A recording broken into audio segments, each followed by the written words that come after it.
In Jakarta, the price of red chili peppers is almost double what it was last year. Chilies are a key ingredient in almost every Indonesian meal. Some customers like Jarwati say they are adjusting.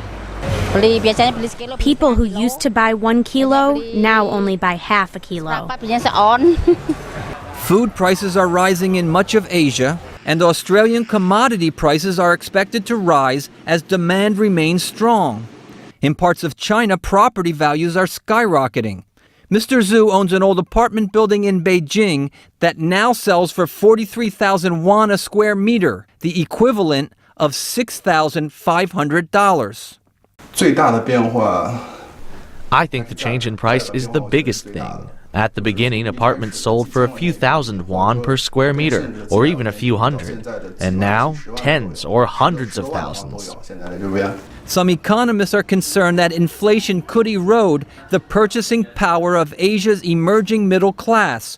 But securities analyst Nicholas Cashmore says, in much of Asia, inflation reflects a rise in incomes. Yeah, I mean, look, there's a lot of countries, I think, in the world today that would like inflation. Modest inflation is always good for economies because it represents that there is demand and it represents a growing economy.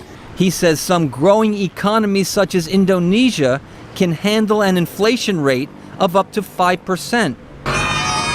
But even in countries with robust growth, such as Indonesia, India, and China, rising food prices impose hardships.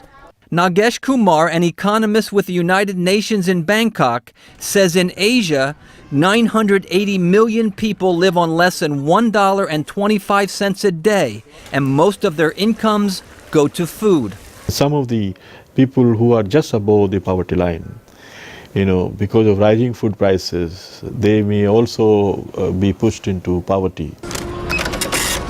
In recent months, central banks in China, Indonesia, and elsewhere have raised interest rates to try to slow price increases.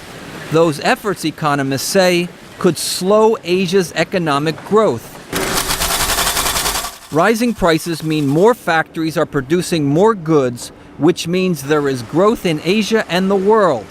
But as Kumar notes, food inflation may lead to suffering for many people and more problems for governments. Brian Patton, VOA News, Jakarta.